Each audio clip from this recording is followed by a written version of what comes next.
Hey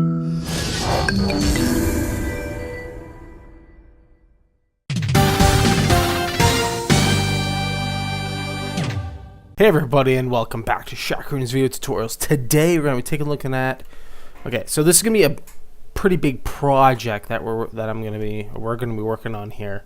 So what we're going to be doing is we're going to be creating, I'm going to call this the ShaqPower series. Okay, so we're going to create a machine that has, it's going to be basically going to be a furnace. That's what we're going to start with. It's going to be powered. We're going to create cables and then a power source. Today we're going to be starting with the furnace, and that's what we're going to be starting with at full, is creating the furnace, and it's going to just use coal or whatever for the time being, and then we'll build the other parts, and then we'll convert it over into something that's going to use that power that we created. That's going to be called ShaqPower, or SP, in this tutorial. And then maybe what I'll do, after we compile this mod, after we learn that, we'll also integrate universal power, buildcraft power, all that kind of stuff into our mod, so that you can use those as well. And because I'm pretty sure that's pretty much a standard. Universal power seems to be like one of the better, it's universal. So every power mod uses it, or at least should use it. If it doesn't, then well, that's something that they need to fix. Anyway, we're gonna get started here. So we're gonna go over into our into Eclipse here, and we're gonna get started. Holy shit, this is gonna be awesome. So this is gonna be really big. I've like, just doing this furnace stuff took me like 3 hours to prepare. Now it's crazy. So we're gonna start by we did start doing this in 1.6, but we need to update it for 1.7 anyway, so we're just gonna start it again. So we're just gonna go right down below our blocks here. I'm gonna create a machines section, and we're gonna start by public static block, and we're gonna call it SP lowercase SP furnace. Just got my reference code up here because I'm bound to forget something. Idle, so underscore idle. So we have to have two states. We got to have an idle state and an active state. Now technically they're both two different blocks. So what happens when you put something in a furnace and then you put coal in there and it starts, it deletes the block, places the active block, and then it just like moves the inventory over into that new furnace, and then after it's off, it does the same thing back the other way.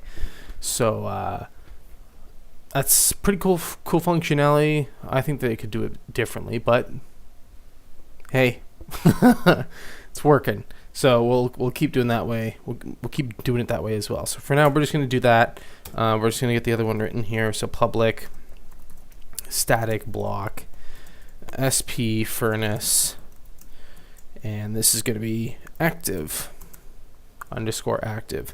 Now we're going to go up here up to idle furnace. Now we're going to go space equals space new, and then we're going to go SP furnace. It's going to be our class name, and I'll go SP furnace class, and we'll go we're not going to give it a material, are we? We're going to set that somewhere else. Yes, we are going to set that somewhere else. So we are going to just set false in here, and I'll explain that in a bit. Set the block name, which is going to be, in this case, we want double quotes, not single quotes.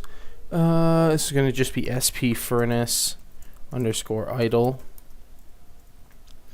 And then set the hardness, set hardness, and then we're going to equal that to a normal furnace is 3.5, so we're going to make ours the same, and we're going to take that and we're going to copy that over to our active furnace.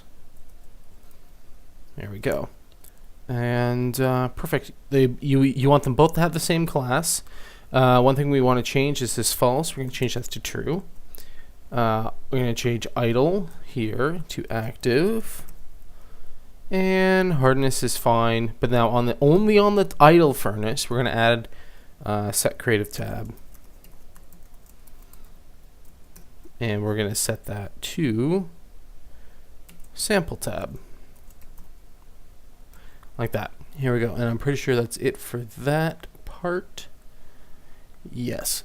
Now, what I'll do for now, just for testing purposes, we're going to put both of them in there. So we're going to put both into the creative tab. And then that way, it's easy enough to see that they're both there and both working. So we're going to go down here to our block registration right here. Just going to put a space, game registry. We all know this stuff by now. Register block. This is going to be SP furnace idle, and we're going to give it a name of SP furnace idle. Semicolon. You can just copy that line, paste it down below, change what needs to be changed, change that to active, go up here, change this to active. And now we're going to go into our language file here. So that's under here. Open this up. And right below here, we're going to go tile dot sp furnace underscore idle dot name is going to be equal to sample, not ShaqPower furnace. I'm going to copy that, paste it, and the only thing we're going to change here is idle to active. I want them to be named the same block in the game. Okay, that's finished. Now the reason why I did that, I thought of we could have named it active or something like that. But if you got one of those mods that pulls up names and stuff, or even in the when you pulls up names like that one, I forget what the name of it is, but it pulls up a little box at the top of your game window. It says what the block is. If that's integrated, you want it to have an actual name for that, and it's just, it's common practice and all that stuff. So I think that's all we need to do in here for the moment. We are going to have to come back to this file eventually because we got some other crazy ass stuff to throw in here. But for now, that's pretty much it. So now we are going to jump over and we're going to create this class. So scroll up to SP furnace class, hover over and click create class, and we're going to create it in the block package. There we go. We're going to have it, it's going to extend now since it's going to be able to contain items, we just can't just set it as a block. We got to set it as a block container so that it's able to contain stuff. And then that is going to require us to have a tile entity and a few other things, but it's okay. So import that and add the constructor. That's also going to ask us to add unimplemented methods. You can do that as well. Get that out of the way. So this is the tile entity. Create new tile entity. Where we're going to worry about that later, but we are just going to clean up it. We're just going to clean it all up here. Now you'll see that this is wanting a material. We're not going to do material here. We're just going to go. We're going to set the material right here. I'm going to go .iron, and we're going to change this. Now we're going to start explaining stuff. So let's just move over here. So what we need to do is we need to set a Boolean in here now. Okay, so Boolean, and it's going to be called isActive. Okay, so basically what that true and false is the block is the furnace active or not, and that's going to help us determine what textures we use and all that other stuff. It's just gonna make it work better, make it work at all. So there we go. We've done that. So now right below the super, we need to go Actually, not yet. We need to create one more thing up here at the top. I'll do that after. We need to create another boolean, so private boolean, private final boolean, sorry. And we're going to make it set to is active. Okay. Now it's going to complain, oh, it's not set. So we can, in here, in our constructor, we're going to go this.isActive. It's going to be equal to isActive. Now, okay, so this is active here. This.isActive is referring to this boolean that this private boolean that we just created. So private basically means that it can only be used within, at least depending on where you put it, within that class or within that method, and cannot be used outside of it. Now, it's pretty pointless to put a private into a method, as far as I know, because when you create a variable within a method, you can only use it within that method anyway, unless you set it to public. But as far as classes, that's different because you can reference classes and stuff like that. I guess you can also reference methods, but whatever. So there we go. So we got is active in there. So that's basically going to set whatever we've set here, this false and this true, to that variable, which is gonna to this parameter, which is gonna set it to this variable for us to use it throughout our code to do stuff. So we're gonna leave the tell entity stuff alone. Well, there's a few more things we have to create up here at the top first while we're here. We're gonna go at side only, side.client, and we're gonna need 2 of these. So you must also put 2 of them there. Import Command Shift Control Shift O. And we're going to add stuff in here. So we're going to go, we need to create 2 private icons. Now, icons in 1.7 have changed. It used to just be private. It used to be icon, but now it's icon. So 2 I's, C-O-N. And both I's have to be capital. We're going to set those. We're going to call that icon front. And then this other one, private icon. And this is icon top. Okay. Import icon, Command Shift Control Shift O, or hover over and click import, and that's all good. We have no errors yet. We do have an error here still. Right. Let's fix that while we have it. So we need to change this this constructor from protected to public. And then that will get rid of that error here, and all will be good. Set. I spelt hardness wrong. There we go. That file's all cleared up. So now we're going to do our icon, block, our textures. Now, normally for a block, the texture is the same on all sides, but for our furnace, it's not going to be. We're going to have a front and a top. And then the sides and the bottom are pretty much all the same. But at the front and the top are going to be different. So we need to make sure that those are different. So what we're going to start with here is at side only, side.client. As well, we have to make sure that when we place the block, that the front of the furnace is always facing us when we place it. So no matter if we place it from the north, the west, the east, or the south, it's always going to be it's always going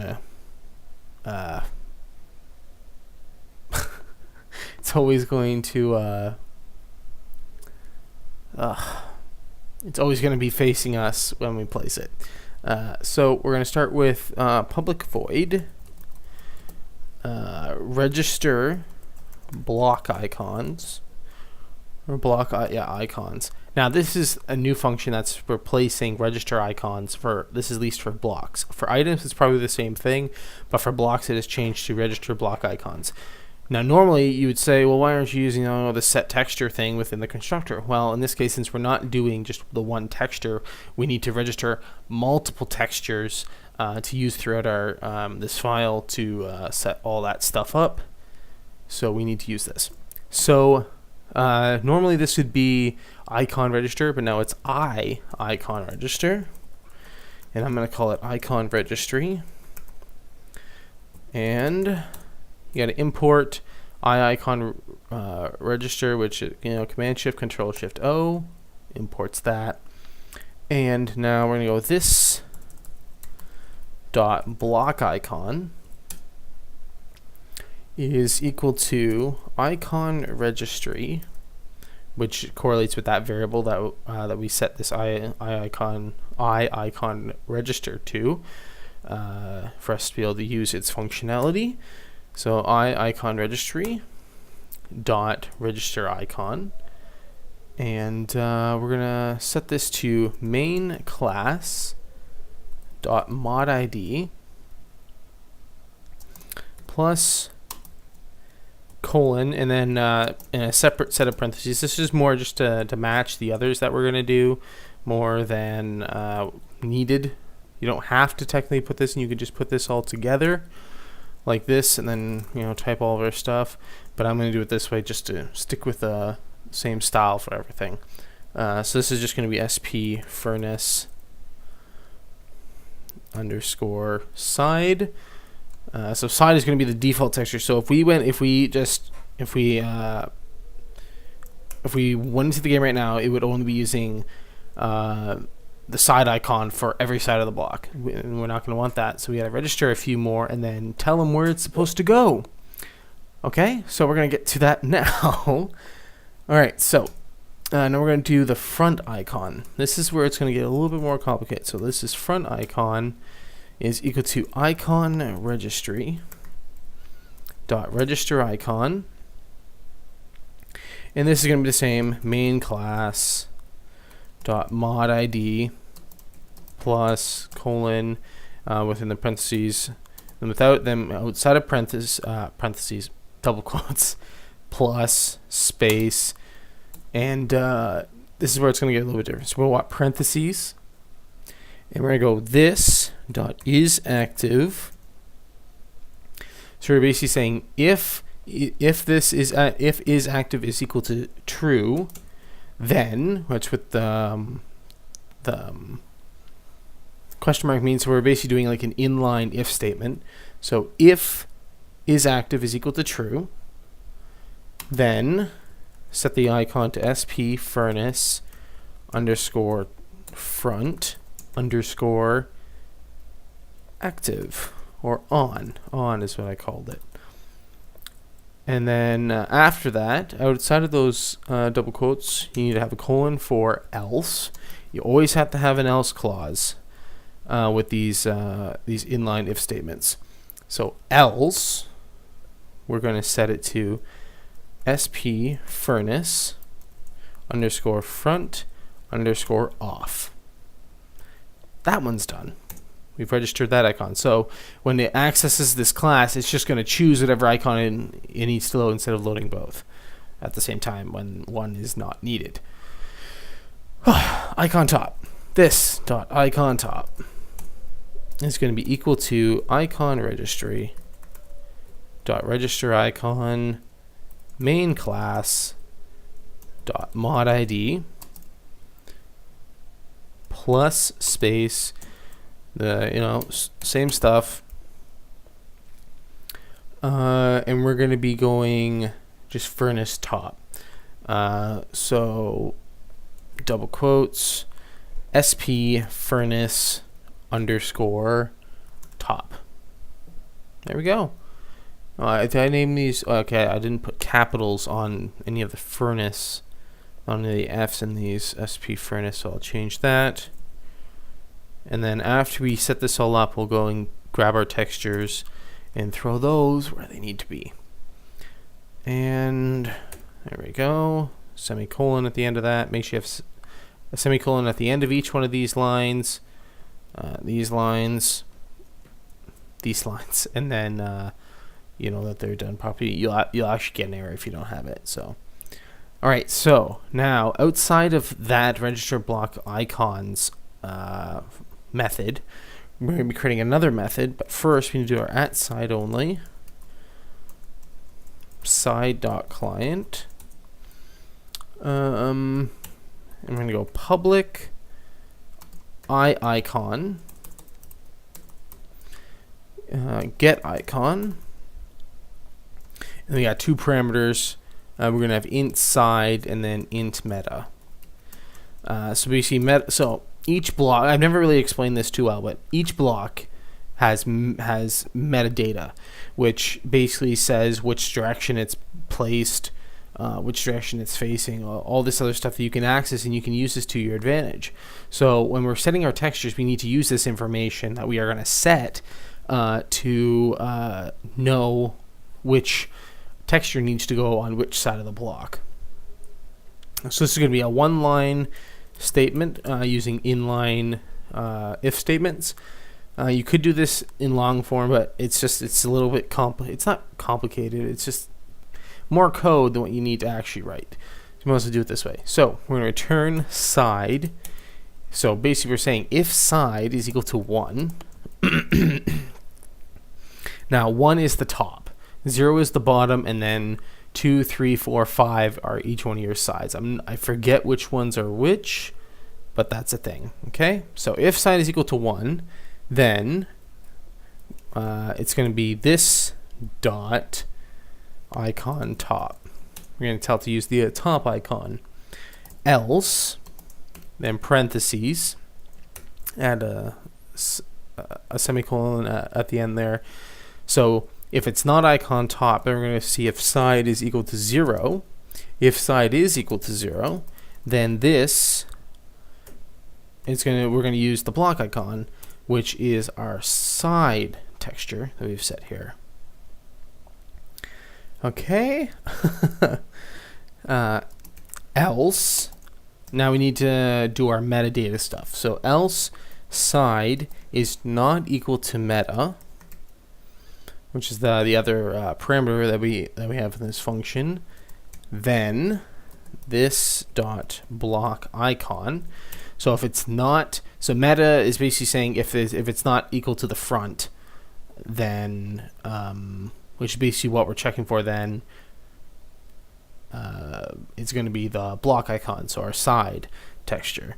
And then else, it's going to be this dot icon front.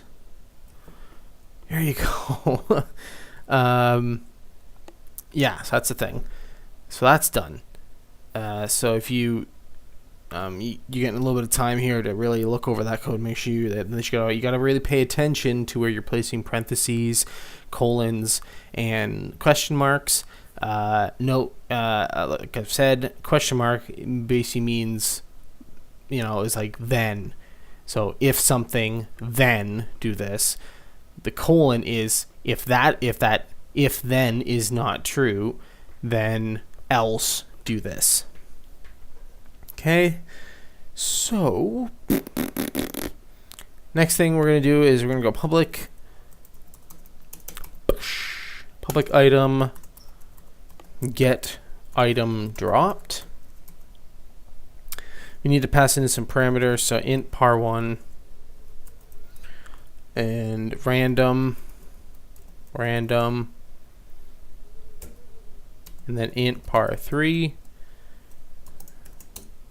We need to import item and random. So we're going to import item from net.minecraft.item.item and java.util.random. Now, let's see. We're just going to type in return. And so it's asking for an item. So we basically need to return our block as an item.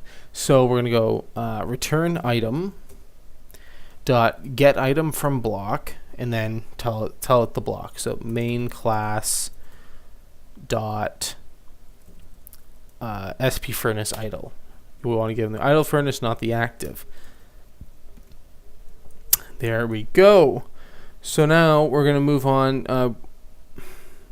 Yeah, we got to do that as well.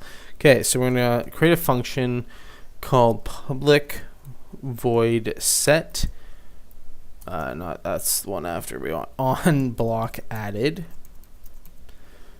So this is basically when the block is placed. We're going to be doing some stuff. So world, capital W on the first world, and then the name of it, and then int x if I can type int x, int y, int z, and in here, we're going to do a super. We're going to go super dot on block added, that one there, and then basically pass in world x, y, z. And now we have to pass these. So basically the reason why we're doing this is we need to pass these values of the location of the block to another function. So we're going to be going this dot set default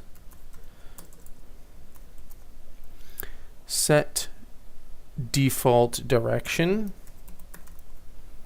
and then world x, y, and z, semicolon. Now we haven't created that yet, but we're going to be creating that next. So it's kind of the next line. The next part here, I'm just going to go and scroll my code down. This code's a little bit hefty. Actually, the next two are a little bit hefty. And then, yeah. So let's go here. Let's start with set default direction. So this is going to be private void. It's not going to return anything. Set default direction. And we need world, int x, int y, int z. And so we're going to start in here. So we're going to start with if world dot is remote, and then so basically what this is saying that, okay, so this is remote, import that. Oh, I gotta do this.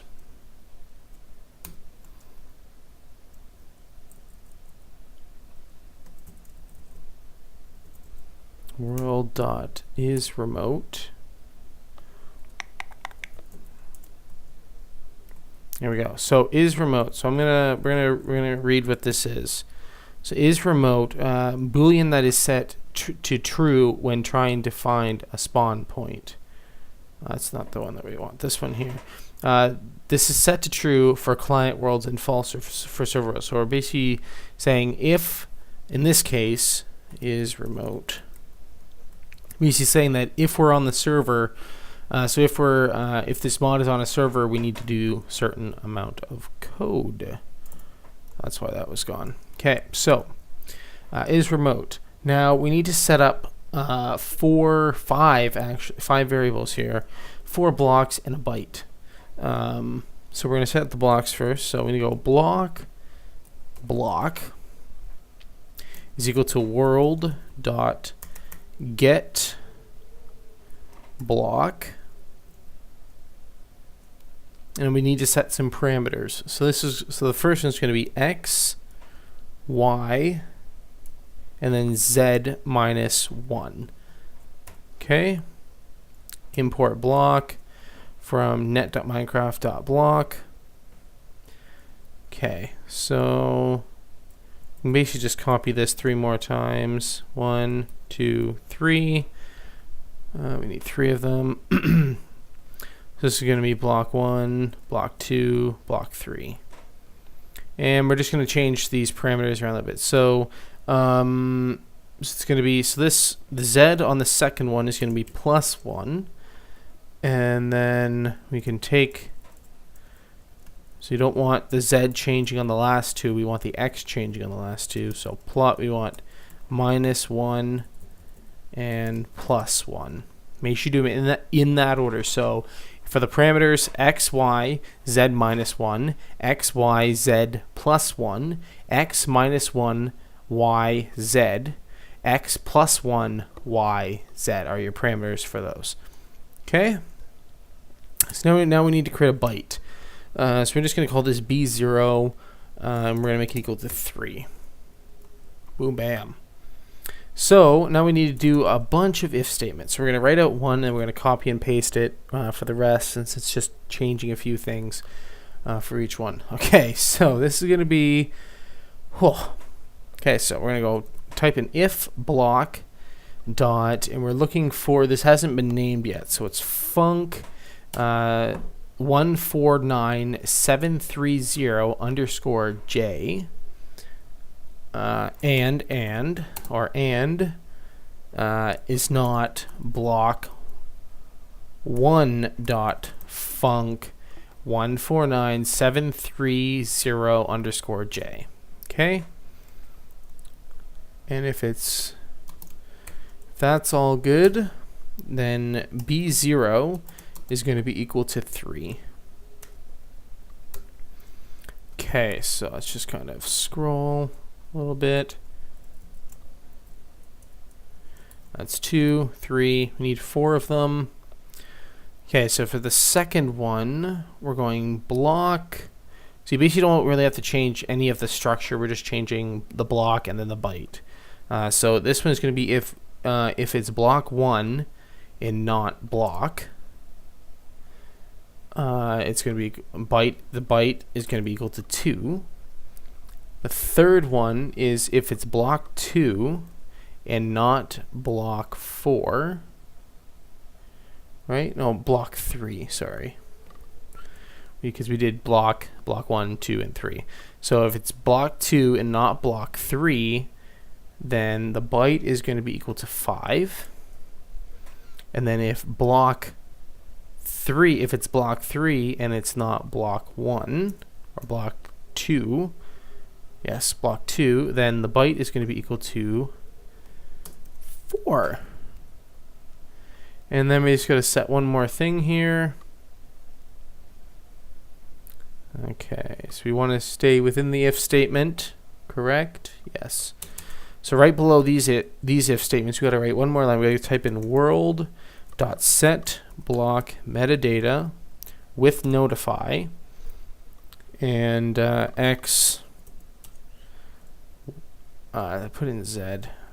Say okay. So x, y, z, b0, and then 2. Okay. Whew. So what is that? That 2, it just says par 5. We could look at this. We could see what those are supposed to be. So we're setting the x, y, and z, the metadata, and the flag. So the metadata, so we're passing through that x, y, and z positioning that we're getting from this onBlock added into the set default direction, which is being put into these blocks. And we're also using down here to set the x, y, and z position of the block. We're setting the metadata to byte, which is whatever we've set here. So depending on where you are in adjacent to the block. And then 2, which is a flag. I'm not quite sure what that means, to be honest, but it's always going to be 2 in this case. Okay. 2 more functions to go in this file, and then we're finished. Okay, so we're going to go down here, and we're going to start the next one. This is going to be public void, public, that's a new thing. Public void on block placed by. So we're setting a few things. Or is this for that? They both to do with positioning. I think this code here is gonna make the block always face north or south, either one of those. And then so we basically we have to set a basic direction and then rotate it depending on that direction, relative to that direction. So we need to set it the default direction of the block, the way the block is always going to place. And then when we place the block, set it to our current direction or the way we want it to face. So we got parameters for this onBlock placed by method. So it's world and world. So world, int x, int y, int z. Entity living base, and we'll just call it entity. and then item stack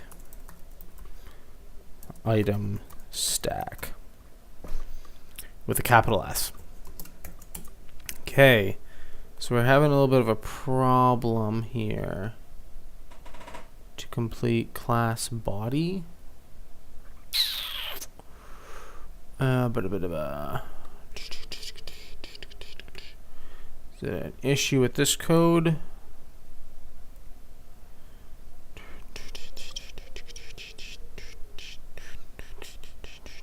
Okay guys, so like literally maybe 10 seconds after stopping recording, I figured out the issue. It's a very simple thing. Found these 3 problems from missing one character. So I forgot a semicolon after int y in this final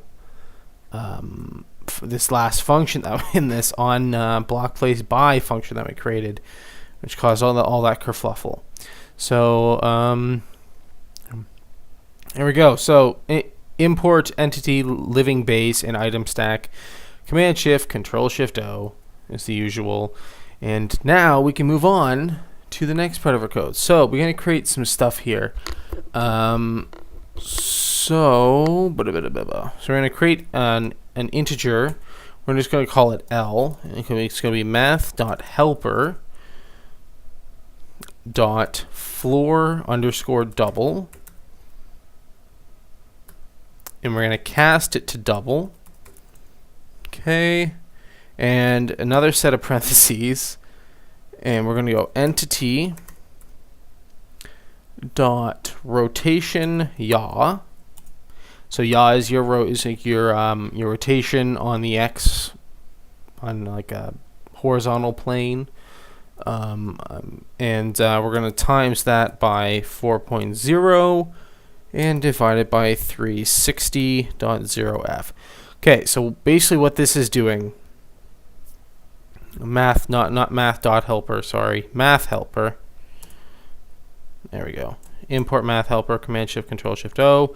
Okay, so what this section here is doing is it's taking our yaw, so our rotation within the world, timesing it by 4 and then dividing it by 360, which is going to give us basically, I'm guessing within, it's going to give us 90-degree intervals. So is it 0, 90, 0, 90, 180, 270, or 360. It's going to give us one of those rotations, so we can place the block, or we can set our which way the block faces within one of those directions: 0, 90, 180, 270. And is that it for that line? No. So outside of that 360.0f, outside of that parenthesis, we're going to go plus 0.5d. I'm not too sure what that is for, but we need it. And then outside of all the parentheses, and 3. Again, I'm not sure what that is for either, just being honest with you. But we need it for this to work. So now we got a big if statement coming, or not big. It's not. There's not a lot there, but it's it's something. So if. Okay, no. Okay, so it's gonna give. Okay, so what this is gonna do, this stuff up here. This here is going to give us, it's not going to return 90, 120, or 90, 180, 270, or 360. It's going to return 0, 1, 2, or 3. So 0, 1, 2, or 3. And which is basically is going to represent, 0, 90, 180, 270. And we're going to use those numbers to calculate the metadata for the block. Okay, so within this if statement, we're going to go if L is equal to 0. And I completely did that wrong. If L is equal to 0, we are just going to turn my trackpad here a little bit. I'm on an iMac now, so so world. So if it's equal to 0, we're going to go world.set block metadata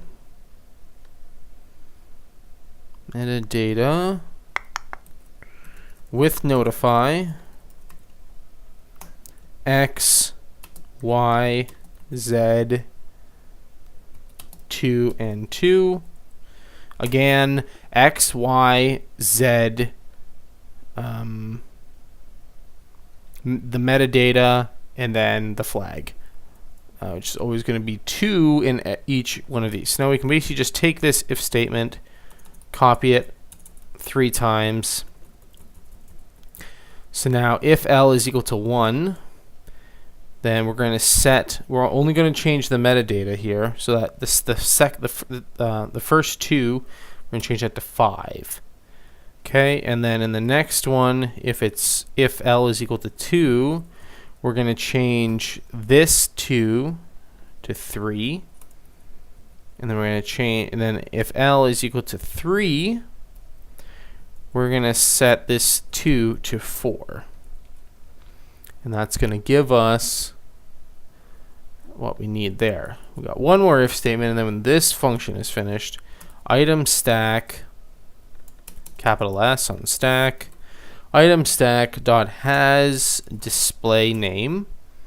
This is for later, but we're going to get it in here now, and then we'll deal with our errors and stuff afterwards. Item stack dot has display name.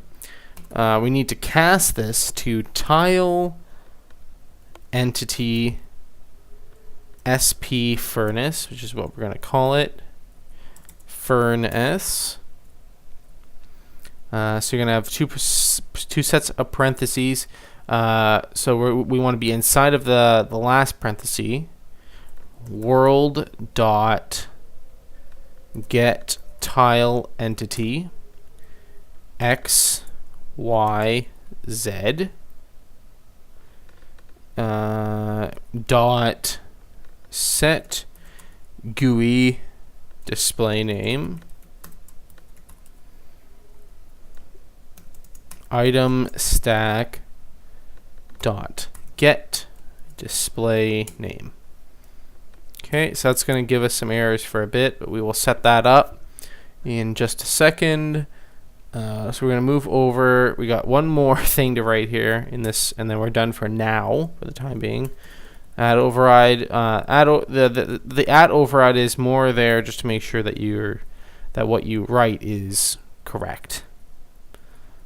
Okay, so now, public boolean on block activated. I'm going to go world int x int y int z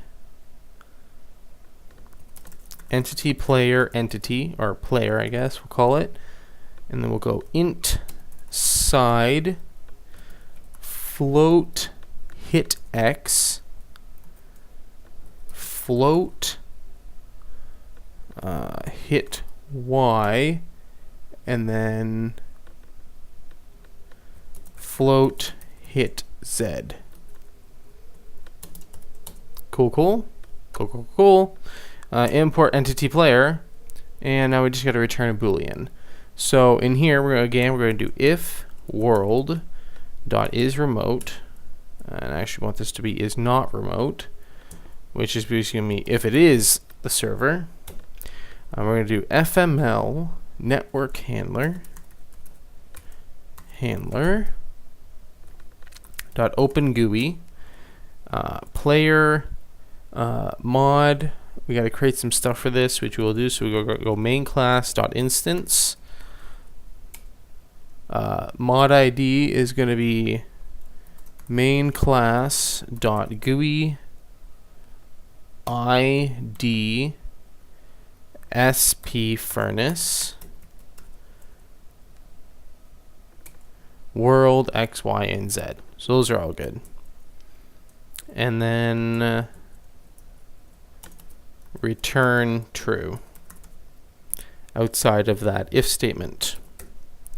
Okay, so we're done with this file. So now we're going to go into our main class file, and we're going to create this instance and this GUI variable, as well as some tile entity stuff. Lots to do. So back into our main class. Here we go. So up at the top, we're going to go right below our mod info stuff. Mod info stuff right here. We need to go, you're going to type @instance, capital I on instance, instance, mod ID. We want to import instance, Command Shift, Control Shift O to import that, and then public static main class instance. Perfect. So we need to create an instance of our main class, which is an instance. We're going to create a variable. Yeah. We're basically creating an instance of our main class. So now we're going to go down just below armor. I just grab places just to throw this stuff in. If you want to group it together, the more power to you. So we're going to go public static final int. We're going to go GUI, GUI or GUI ID SP furnace. And we're going to set it equal to 0. So we have to set IDs for each of our GUIs, but as far as I know anyway, GUI IDs for each mod are completely separate. So you can say, okay, there's a GUI ID of 0 for sample mod, as well as maybe Shaq mod or Shaq mod 2. They all have an instance, a GUI ID of 0, but it's going to point to that specific mod for that ID. So another thing we're going to do while we're here, right above our world generation, below our item registry, we're going to create a comment we're going to map tile entities. Okay. And here we're going to go game registry dot register tile entity, and we're going to type in tile entity SP furnace dot class, and then give it an ID, which is going to be a string of tile entity capital E on entity SP furnace. Whoa. Are we done this file? We got one more thing to do in here, and then we're fully finished in here for the time being, at least for this video. We got to register a GUI handler. So we're going to go GUI handler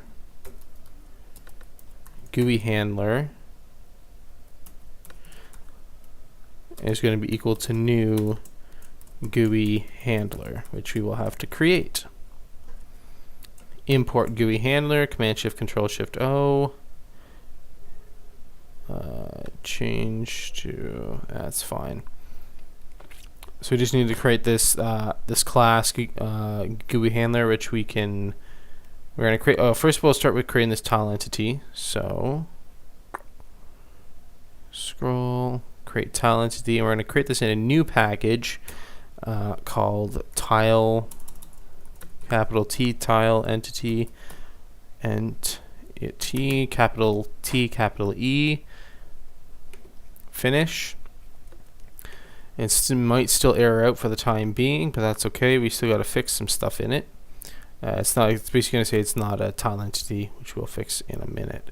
So now we're going to create this class GUI handler, and this is going to be in .GUI.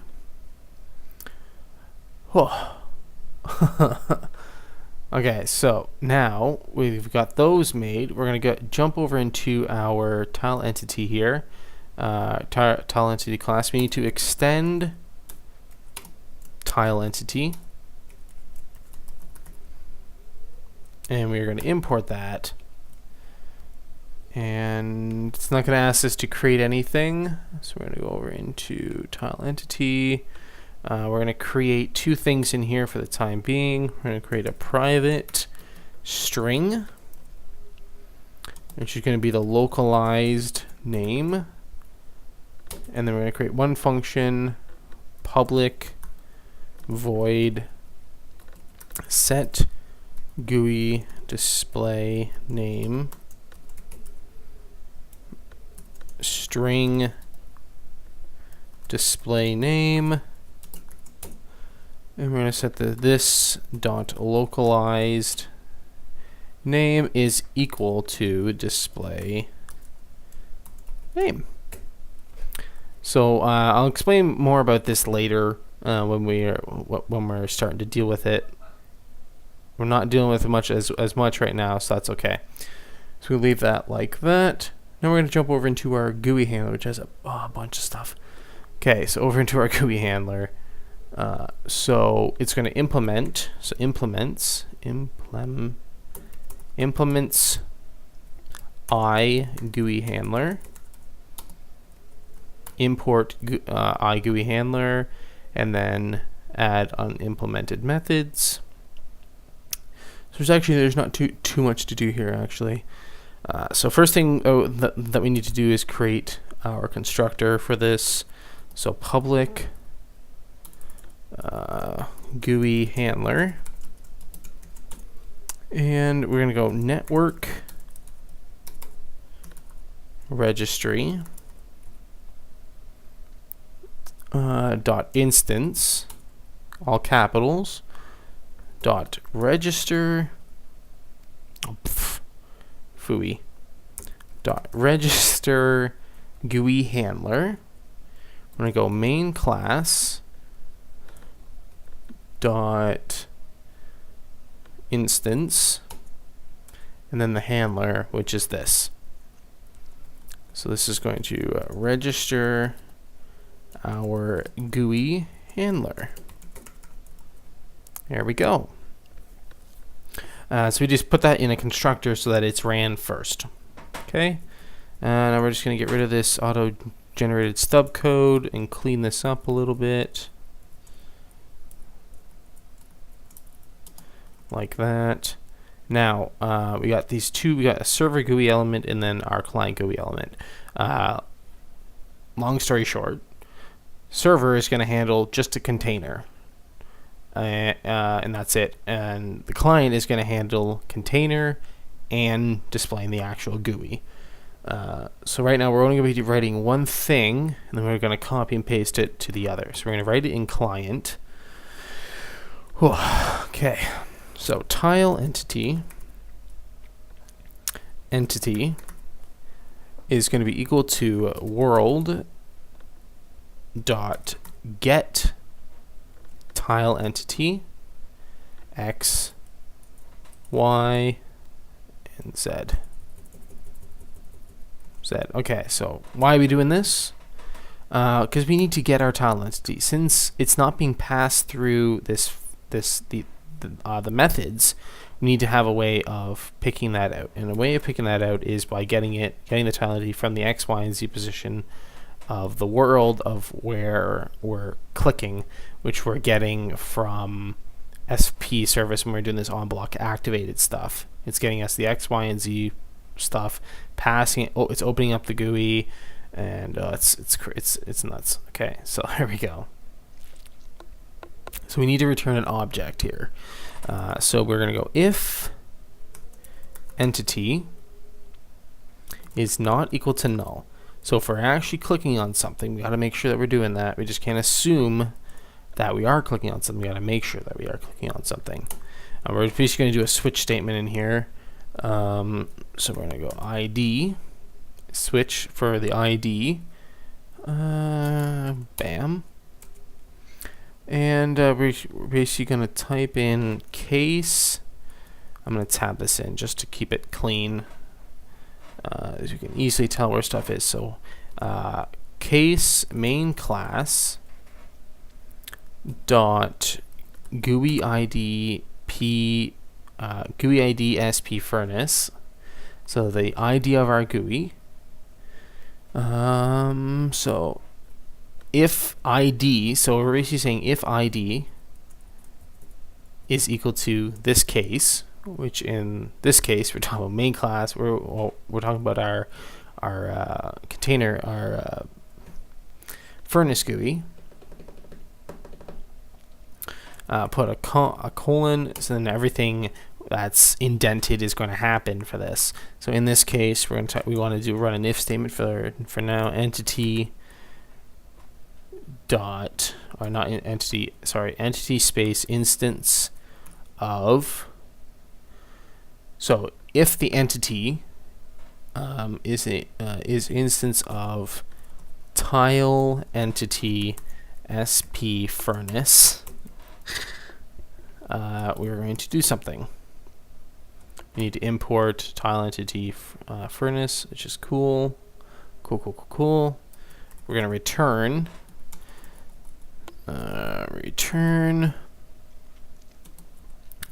new GUI sp furnace, which we haven't created this yet either. Player dot inventory. So basically, what we're doing right now is we're passing stuff through to our GUI, so we can work it. So we're passing our player inventory through to the GUI, so we can display it in the GUI, and we gotta cast tile entity sp furnace to entity. And then outside of all that,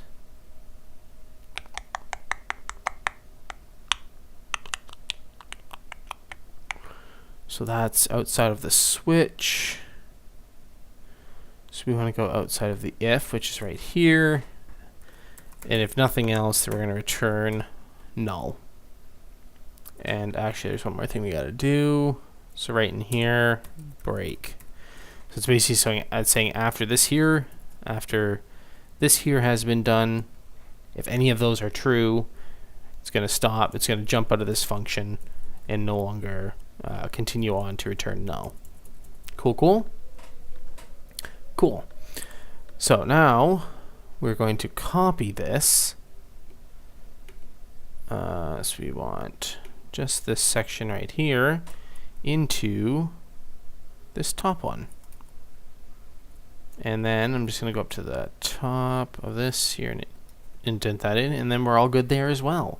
So now we got one more file to create for today. This is going to be a very long tutorial. Maybe I'll even divide it up into two parts.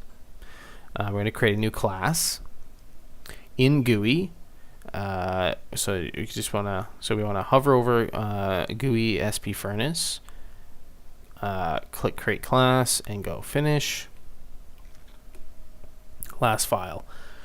Okay, so this class is going to extend GUI container.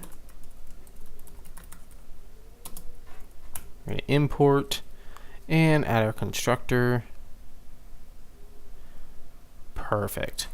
So it's asking us to pass in a container, but we are not going to do that. We're just going to put that in ourselves. So we're just going to go in here within our super. We're going to type new container sp furnace,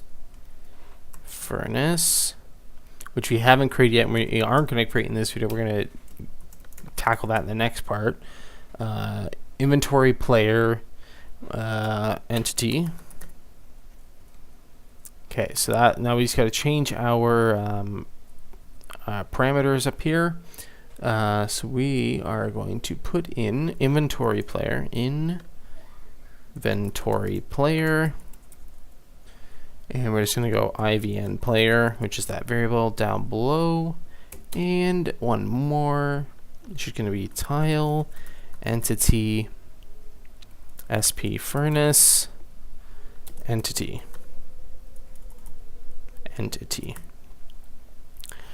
Okay, so now import anything that's not imported. Cool. Add unimplemented methods just to get rid of the errors. There we go. How about that? Go over here, Oh, this break. It's not liking it. Cannot be used outside of the loop. Okay, I'm gonna. So is that in the wrong spot? Let's go back to the GUI handler. Oh, don't even need it. Don't even need this break in here. So just get rid of this. It was in the one, but not in the other. My code. There we go. Perfect. Error is gone. So, whew, look at that. Isn't that crazy? That is nuts. So we're gonna go over to here. Tile entity. This is still getting errors like hell. The left-sided assignment must be a variable. So let's go back to, we're in SP furnace. This here is saying it's getting an error. So SP furnace world dot get tile entity XYZ dot set GUI item stack blah blah blah. Oh, there's one too many parentheses here at the end, which is probably why. So I'm going to retype this line. So tile entity SP furnace, then world dot get tile entity X Y Z. Okay, and then outside of both of those parentheses, dot set GUI display name. We're gonna set that to item stack dot get display name. Okay, there we go. Can SP furnace. We gotta import that in there and set GUI display. Oh, it's not that. It is the fact that I forgot the S in display, and it's probably also the G. There we go. It's all good now. So we should only have that one error. So what we're gonna do, just so we can test this out, we're gonna create the container. So we're gonna create container. We're gonna put this in the GUI as well, in the GUI package. Whew. So that should get all that. So we need to match arguments and stuff. So right now, and the phone's ringing as always in the middle of a recording, and I'm not answering it because I'm doing this instead. Okay, so what this is wanting is entity player, and that's it. But we need to pass along the inventory. That's the can interact with.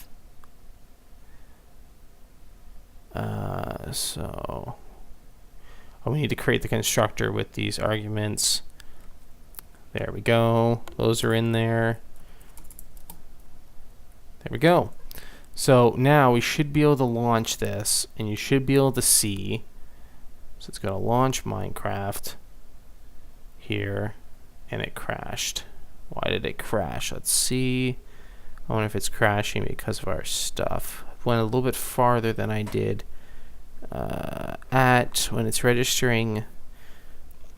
Okay.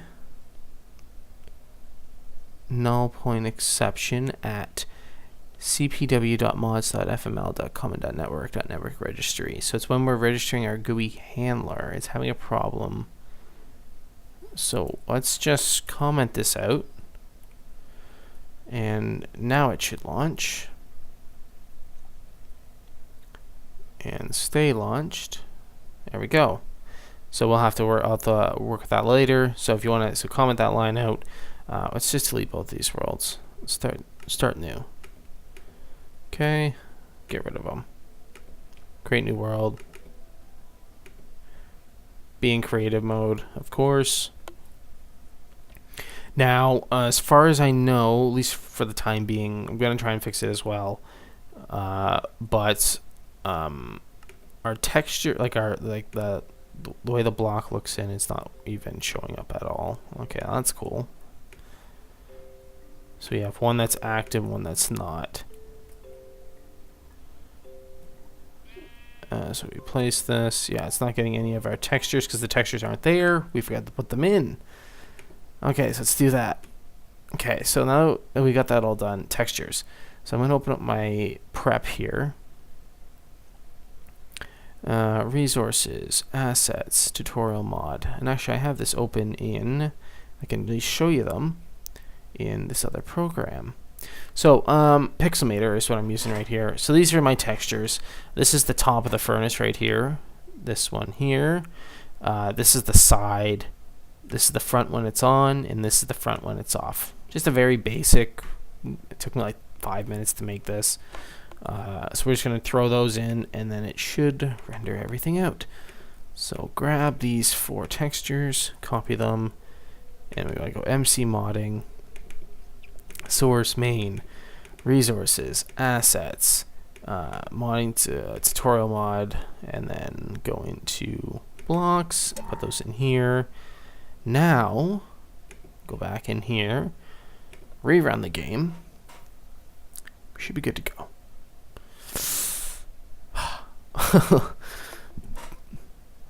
It's going to be nuts. Okay, so full screen that.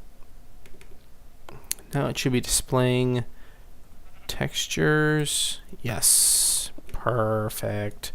Let's just get out of this wooded area and over into a clear. It's fantastic. It's right here. Great.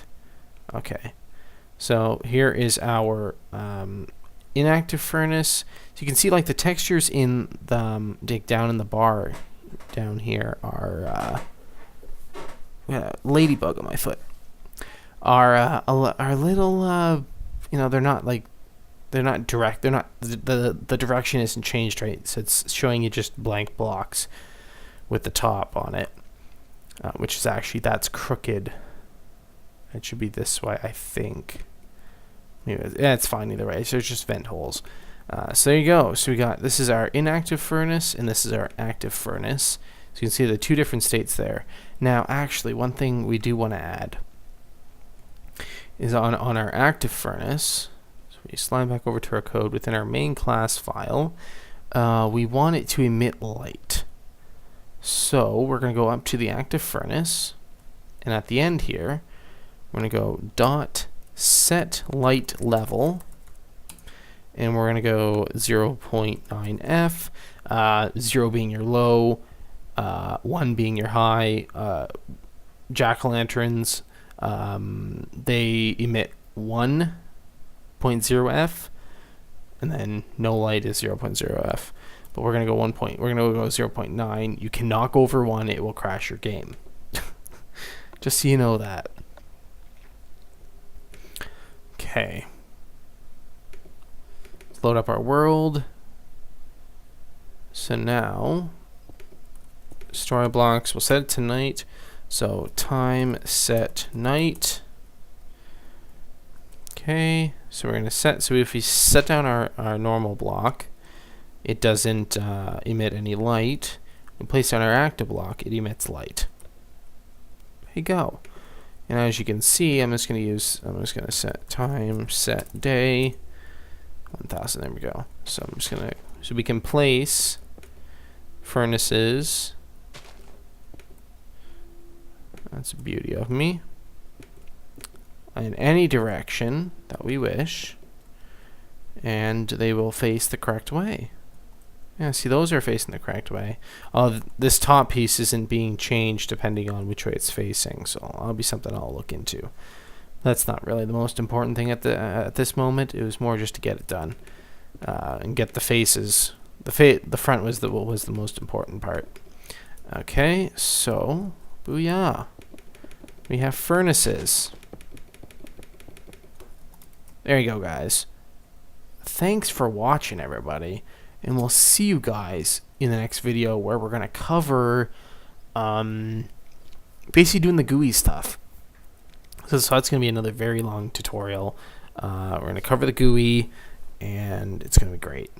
It's going to be fantastic. And then after that, I will start working on creating the pipes.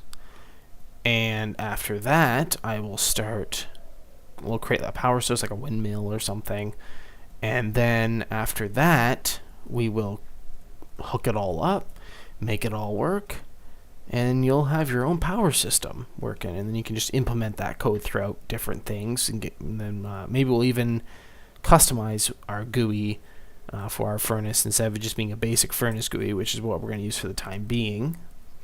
But maybe we will update it with a completely different GUI, with different feel, with different inputs and outputs and stuff like that. That'll be great. Anyway, guys, thanks for watching. See you in the next one.